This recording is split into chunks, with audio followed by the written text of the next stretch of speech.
ஒரு எறும்பு 1000 யானையை கடிக்கலாம், ஆனா 1000 யானை சேர்ந்தாலும் ஒரு எறும்பை கடிக்க முடியாது. அந்த மாதிரி தான் யார் வேணாலும் 1000 எபிசோட் பண்ணலாம், ஆனா யாராலையும் எங்களை மாதிரி ஒரு எபிசோட் பண்ண முடியாது. இது நான் திமிர்ல எல்லாம் சொல்லைங்க, ஒரு ஆணவத்துல தான் சொல்றேன். அது நான் ரொம்ப ஓவரா பேசுறேன், அதெல்லாம் ஒண்ணும் இல்லைங்க. Super super. நீங்க வந்து சேரன் சார் படத்துல வந்து அறிமுகமானீங்க. அந்த படம் ஒரு எமோஷனலான படம் இல்லையா? ஓகே. அந்த படத்துல அழுதுட்டு இப்போ வந்து சீரியல் அழுகிறதுக்கு என்ன டிஃபரன்ஸ் இருக்குன்னு ஃபீல் பண்றீங்க? அது ஜஸ்ட் ஒரு 3 months தான். அது அப்பப்ப அழணும். அது இது ஃபுல் மெகா சீரியல், வருஷக்கணக்குல போகணும். எந்த அழுகை பெட்டரா இருக்கு உங்களுக்கு?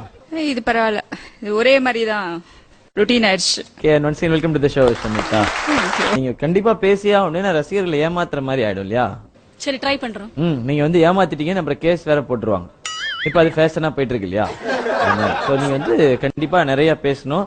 அண்ட் அவர் வந்து அந்த ரோல் MS பாஸ்கர் சார் பண்ணும்போது அதுல வந்து கொஞ்சம் மென்டலி டிஸ்டர்ப் மாதிரி பண்ணிருப்பாருல, அது உங்களுக்கு அவர் கூட ஆக்ட் பண்ணும்போது உங்களுக்கு அப்படியே ஆயிடுச்சா நிஜமா? இல்ல அந்த மாதிரிலாம் ஆவலையா? இது அவங்க வந்து ஏதோ டான்ஸ் ஷோன்னு நினைச்சிட்டு வந்து மாதிரி ட்ரெஸ் பண்ணிட்டு வந்திருக்காங்க, ஃபுல்லா நீல ஃப்ராக் எல்லாம் போட்டுக்கிட்டு கிறிஸ்மஸ்க்குலாம் ட்ரெஸ் பண்ற மாதிரி. Shabna, welcome to the show. Shabna, உங்களுக்கு சொந்த ஊர் எது? கோயம்புத்தூர். கோயம்புத்தூர். ஆமா. ஓகே. தமிழ் நல்லா பேசுவீங்களா? நல்லா பேசுவேன். பேசுவாவா? பேசுவேன். நான் பேசுவேன். தமிழ் நல்லா பேசுவேன் சொன்னேன். அட பேசுவேன் என்னைய சொல்றீங்க? பேசுவேன். பேசுவேன். நமக்கு மட்டும் எப்படின்னு தெரியலையே. இந்த மாதிரி உண்மையிலே கோயம்புத்தூர். பிறந்தது கோயம்புத்தூர்ல, பாட்டப் இந்த சென்னையில. அப்படி சொல்லுங்க. இப்பதான் சென்னை தமிழ் அப்படி வருது. சென்னையில பொண்ணுங்க எல்லாருமே இப்படித்தானே பேசுறாங்க. நடிக்கும் போது டயலாக் பேசுறதுலாம் அதெல்லாம் கஷ்டமா இல்லையா? இல்ல, நல்லதா பேசுவேன். ஏதாவது ஒரு டயலாக் ஒண்ணு பேசிக்காமீங்க. டயலாக்? Okay, dialogue. ரொம்ப சூப்பரான ஒரு வித்தியாசம் தான் சொல்ல போறேன். ஏன்னா ரொம்ப நாள் ஆச்சு இல்லையா வித்தியாசம் சொல்லி, அதனால சொல்ல போறேன். நல்லா கேட்டுக்குங்க. ஹீரோவுக்கும் ப்ரொடியூசருக்கும் என்ன வித்தியாசம் தெரியுமா? நான் சொல்றேன் கேளுங்க. ஏழையா இருக்க ஒரு கிளைமாக்ஸ்ல பணக்காரரானா அவர் ஹீரோ, பணக்காரனா இருக்க ஒரு கிளைமாக்ஸ்ல ஏழையானா அது ஒரு ப்ரொடியூசர். ஓகே, அப்படின்னு யார் எப்படி போனா நமக்கு என்ன? நீங்க சந்தோஷமா இருக்கீங்களா அப்படிங்கிறது. காதலன் காதலி என்று சொன்னால் உதடுகள் கூட ஒட்டாது. நட்பு நண்பன் நண்பேண்டா அப்படின்னு சொல்லி பாருங்க, உதடுகள் கூட ஒட்டும். அப்படின்ட்டு இந்த தத்துவத்தை போய் என் ஃப்ரெண்டு ஒருத்தன்ட்ட சொன்னேன். அவன் சொன்னா, இங்க வாடா அப்படின்னு என்னை மெரினா பீச் கூட்டு போனான். அங்க போய் பார்த்தா காதல், காதலன், காதலி இவங்களுக்கு தான் உதடுகளே ஒட்டுது. அன்னையில இருந்து இந்த தத்துவத்தை நான் யார்கிட்டையும் சொல்றதே இல்லை. அன்னைக்கே நான் இந்த விஷயத்தையே மறந்துட்டேன். அதே மாதிரி கேட்ட எல்லாரும் நீங்களும் மறந்துருங்க. இது நமக்கு வேணாம். தேவையான ஒரு முக்கியமான விஷயம் தான் சொல்ல போறேன். வாழ்க்கைங்கிறது ஒரு பனைமரம் மாதிரி. அதுல ஏறினா தான் நொங்கு, கீழே விழுந்தா சங்கு. சிலருக்கு தான் நொங்கு கிடைக்கும், பலருக்கு சங்கு தான் கிடைக்கும். அந்த மாதிரி சங்கு கிடைக்காம இருக்க உங்களுக்கு சந்தோஷத்தை தர எப்பவும் விதவிதமான புதுசா தத்துவங்கள்லாம் நான் சொல்லுவேன். ஆனா இன்னைக்கு வந்து ஒரு திருக்குறளோட நான் வந்திருக்கேன். அது திருக்குறள் சொன்னா வள்ளுவர் கண்டிப்பா என்ன குத்துவாரு.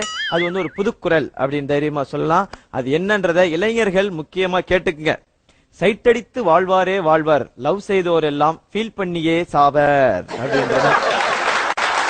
அட பாடுற, நம்ம ஒரு சம்பந்தமே இல்லாம சொன்னா கூட அது கை தட்டுறதுக்குன்னே நாங்க நிறைய பேர் இங்க கூட்டு வந்து வச்சிருக்கோம். பட் அப்படிலாம் இல்லாம இன்னைக்கும் வழக்கம் போல எல்லாருக்காகவும் ஒரு நல்ல விஷயம் கொண்டு வந்திருக்கேன். பொதுவா பாத்தீங்கன்னா இளைஞர்கள் மத்தியில காதல் பெருசா நட்பு பெருசா அப்படிங்கிற கேள்வி எப்பவுமே இருக்கும். அதுக்குதான் இன்னைக்கு ஒரு சூப்பரான தத்துவம் சொல்ல போறேன். பொதுவா பாத்தீங்கன்னா காதலுங்கிறது ஆயா சுட்ட வடை மாதிரி காக்கா தூக்கிட்டு போயிரும். ஆனா நட்புங்கிறது அந்த ஆயா மாதிரி எவனும் தூக்க மாட்டான். நீங்களே முடிவு பண்ணீங்க காதல் பெருசா நட்பு பெருசா அப்படிங்கறது. ஹோலி பொடிக்கு வந்து ஹோலி பண்டிகைக்கு பொடி போட்ட மாதிரி பயங்கர கலர்ஃபுல்லா இருக்கு. எங்க ஆளுங்க எப்பவுமே இப்படிதாங்க, செட்டை மாத்துவாங்க, செலிபிரிட்டியை மாத்துவாங்க, ஆனா என்னைய மட்டும் மாத்தவே மாட்டாங்க. ஏன்னா நான் மக்களை மகிழ்விக்கிற கலைஞன். ஒரு சூப்பரான தத்துவம் சொல்ல போறேன். அது வந்து ஒரு லவ் பத்தின வேணாம். நான் அடிக்கடி லவ் பத்தி பேசுறதுனால நிறைய பேர் நினைச்சுக்கிறாங்க எனக்கு லவ் ஃபெயிலியர் அப்படின்னு. அதனால அதை விட்டுருவோம். வேற ஏதாவது சொல்றேன், மொக்கையா இருந்தாலும் பரவாயில்ல. நான் வேற ஒரு தத்துவம் சொல்லிட்டா கேப்பீங்களா? கேட்டு கை தட்டணும். ஓகே, தயவு செஞ்சு காப்பாத்தி விடுங்க. டாக்டருக்கும் பேஷண்ட்டுக்கும் என்ன வித்தியாசம் தெரியுமா? பர்ஸ் மேல கண்ணு இருந்தா டாக்டர், அங்க இருக்க நர்ஸ் மேல கண்ணு இருந்தா பேஷண்ட். இப்ப கை தட்டுங்க. பாக்குற நீங்களா சிரிச்சுக்குங்க, வேற வழி இல்ல. ஆனா நினைக்கிறதுக்கு முன்னாடி இன்றைய இளைஞர்களே உங்களுக்காக ஒரு அருமையான விஷயத்தை சொல்றேன், கேட்டுக்குங்க. பெண்களுடைய காதல் ஸ்பின் பவுலிங் மாதிரி. அது எப்படி எந்த பக்கம் டேர்ன் ஆகும் யாராலையும் சொல்ல முடியாது. சோ பார்த்து விளையாடுங்க. நான் ஏன் பெண்களை பத்தி பேசுறேன் அப்படின்னு நீங்க யோசிக்க. பயங்கர ஃபேமஸான நடிகை பேரு Sripriya. Welcome to the show. சொல்லுங்க. என்னங்க சொல்றது? என்னங்க சொல்றதா? என்ன சாப்பிட்ட?